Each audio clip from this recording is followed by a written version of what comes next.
Hello guys, welcome back to കേപ്പരിവാർ. ഇന്നൊരു weekend ആണ്. അപ്പൊ ഈ വീക്കെൻഡ് ഞങ്ങൾ വൈകുന്നേരം ഇപ്പൊ വിചാരിച്ചു അമ്പലത്തിൽ പോവാന്ന്.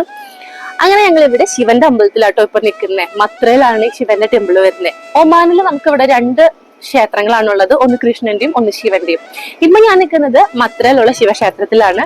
ഞങ്ങൾ ആദ്യം തന്നെ പോയത് ഡാർക്ക് സൈഡിലുള്ള കൃഷ്ണന്റെ ടെമ്പിളാണ്. അവിടെ കുറച്ച് നേരത്തെ അടയ്ക്കുന്നു പറഞ്ഞുകൊണ്ട് ഞങ്ങൾ നേരത്തെ അങ്ങോട്ടേക്ക് പോയി അവിടെ ദീപാരാധനയൊക്കെ തൊഴുതിന് ശേഷമാണ് ഇങ്ങോട്ടേക്ക് വന്നത്. അപ്പൊ നമ്മുടെ ഇന്നത്തെ വീഡിയോയില് ഞങ്ങളുടെ ഒമാനിലുള്ള ഈ രണ്ട് ക്ഷേത്രങ്ങളിൽ, ശിവക്ഷേത്രത്തിന്റെയും കൃഷ്ണക്ഷേത്രത്തിലും വിശേഷങ്ങളാണ് കേട്ടോ. അപ്പൊ നമുക്ക് വീഡിയോയിലോട്ട് പോവാം.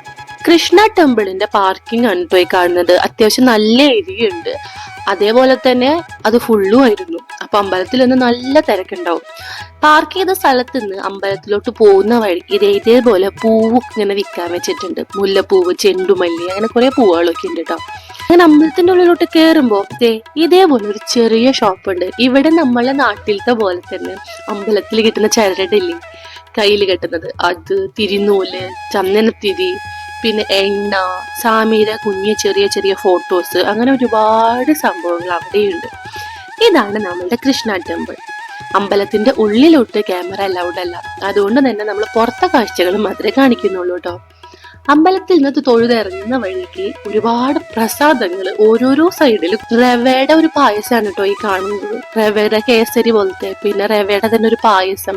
പിന്നെ ഞങ്ങൾ തൊഴുതു വരുന്ന സമയത്ത് ഓറഞ്ച്, ആപ്പിള്, പിന്നെ വേറെ പൂവാറായ സമയത്ത് പാത്രത്തിൽ നമുക്ക് ലഡു, ജിലേബി, പയറ്, അങ്ങനെ ഒരുപാട് പ്രസാദങ്ങൾ അന്ന് കിട്ടിയിരുന്നു. അങ്ങനെ അവിടെ നിന്ന് നമ്മൾ ഒരു 7:30 ആയപ്പോൾ ഇറങ്ങി. വെള്ളിയും ശനിയും ഇവിടെ പൊതുവെ തിരക്ക് കൂടുതലാണ്. ഇതാണ് നമ്മളുടെ മത്രയിലുള്ള ശിവ ടെമ്പിൾ. ഈ രണ്ട് ക്ഷേത്രങ്ങളും വൈകുന്നേരം 5 മണി തൊട്ട് 9 മണി വരെ ഉണ്ടെന്നാണ് പറയുന്നത്. അപ്പൊ നമ്മൾക്ക് രാവിലത്തെ സമയം എനിക്ക് അറിയില്ല കേട്ടോ. നമ്മൾ പൊതുവെ വൈകുന്നേരമാണ് അമ്പലങ്ങളിലോട്ട് പോവാറ്. ഇവിടെ അകത്തോട്ട് നമുക്ക് മൊബൈൽ ഫോൺ അലൗഡ് അല്ല. അപ്പോൾ നമുക്ക് പുറത്തെ കാഴ്ചകളൊക്കെ കാണാട്ടോ. ഈ രണ്ട് ക്ഷേത്രങ്ങളും നോർത്ത് ഇന്ത്യൻ സ്റ്റൈലിലാണ് കേട്ടോ പണിതിട്ടുള്ളത്, നമ്മുടെ കേരള സ്റ്റൈലിലല്ല. നമ്മുടെ നാട്ടിലെ അമ്പലങ്ങൾ വേറൊരു ടൈപ്പാണല്ലോ. എനിക്ക് കുറച്ചും കൂടെ പേഴ്സണലി ഇഷ്ടപ്പെട്ട ഒരു അമ്പലം, നമുക്ക് അമ്പലത്തിൽ നമുക്ക് ചില അമ്പലങ്ങളിൽ പോകുമ്പോൾ ഭയങ്കര ഫീൽ ഗുഡ് ആയിട്ട് തോന്നില്ലേ. ഇവിടുത്തെ ഒരു കൺസ്ട്രക്ഷനും ഇവിടുത്തെ ഒരു കുഞ്ഞി കിണറും ഈ ആൽമരമൊക്കെ എനിക്ക് ഭയങ്കര ഫേവറേറ്റ് ആണ്.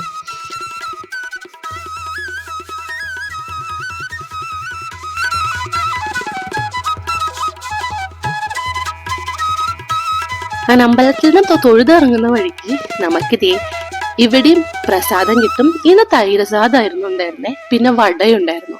ഇവിടെ ശ്രീരാമന്റെ ഒരു പ്രതിഷ്ഠയുണ്ട്, അപ്പൊ അവിടേക്ക് വടമാല നേരും ആൾക്കാര്. ആ വടയാണ് നമുക്ക് പ്രസാദമായിട്ട് കിട്ടുക. പിന്നെ തീർത്ഥം വെച്ചിട്ടുണ്ടാവും, ചന്ദനം വെച്ചിട്ടുണ്ടാവും, അതൊക്കെ നമുക്ക് എടുത്തിട്ട് തൊടാട്ടോ.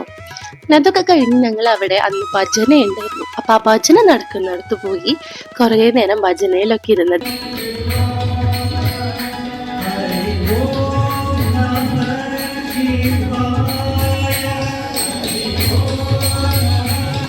അങ്ങനെ നമ്മളുടെ മസ്കറ്റിലുള്ള രണ്ട് അമ്പലങ്ങളുടെ വിശേഷങ്ങൾ നിങ്ങൾക്ക് ഇഷ്ടപ്പെട്ടിട്ടുണ്ടെന്ന് വിചാരിക്കാണ് കേട്ടോ.